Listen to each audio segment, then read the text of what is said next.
warahmatullahi wabarakatuh. I'm Anggita Nupadila at the 7th semester of English Education Department. This time I will share recommended tourist attraction while you on vacation to Central Java.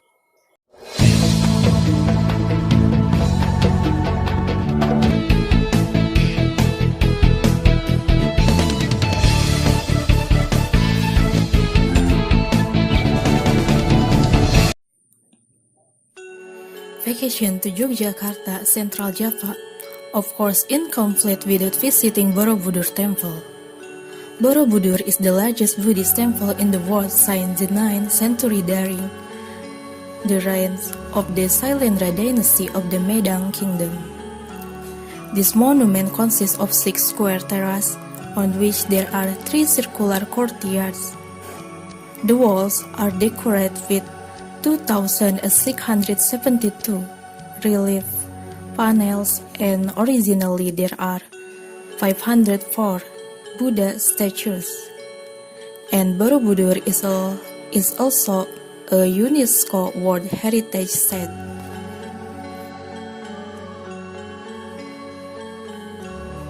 Prambanan Temple is located between Sleman Regency and Klaten Regency. According to Siwarga inscription, this temple was built around 850 by Raikan Pikatan and continued to be developed and expanded by Balitung Mahasambu during the Medang Mataram Kingdom. Prambanan Temple is a UNESCO World Heritage Site, the largest Hindu temple in Indonesia, as well as one of the most beautiful temples in Southeast Asia. The architecture of this building is tall and slender in accordance with Hindu architecture in general, with the Shiva temple as the main temple having a height of up to 47 meters, towering in the middle of a complex of smaller temples. As one of the grandest temple in Southeast Asia, Prambanan is an attraction for tourists from all over the world. One of the interesting tourist objects in Sragen Regency is the Sangiran Museum. Sangiran is the most important site for the development of various fields of science, especially for research in the field of anthropology, archaeology, biology, paleoanthropology, geology, and of course for tourism.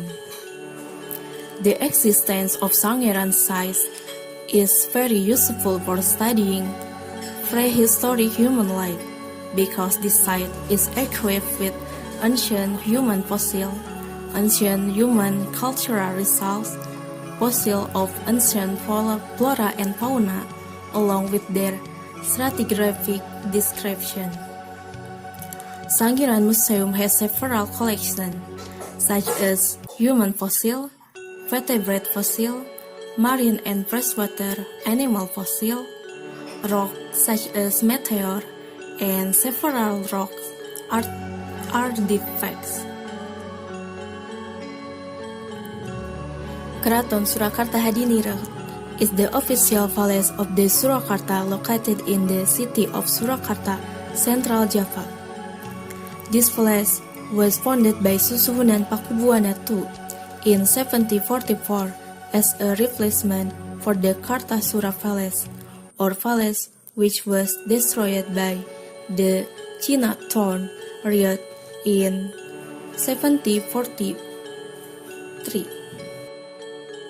This palace building complex still functions as the residence of Sri Sunan and his palace household, who still carry out the royal tradition to this day.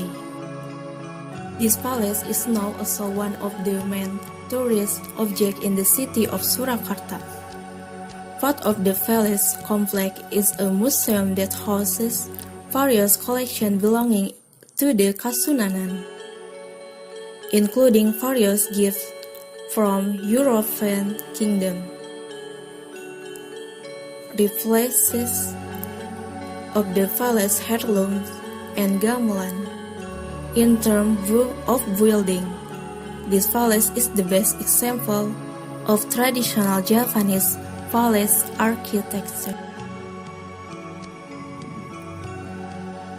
The Dieng Plateau is an area in the center of Central Java, which has unique geological, historical, and agricultural characteristics. This plain is flanked by a range of hills on its north and south side, which originate from the same volcanic activity and are called the Dieng Mountains. Lawang Sewu is a landmark in Semarang, Central Java, which was built as the head office of the Dutch East Indies Railway Company. The colonial era building is well known as a haunted house and filming location. Although the Semarang city government has tried to change that image. Meanwhile, in Javanese, Lawang Sewu means 1,000 doors. But just because the name is Lawang Sewu, doesn't mean the building actually has 1,000 doors. In fact, Lawang Sewu only has 429 doors. But just like most other Dutch buildings, Lawang Sewu has many large windows that when viewed from afar will look like doors. And that's the reason why people refer to this building as Lawang Sewu. These are some tourist attractions on Central Java to visit. Thanks for watching. Wassalamualaikum.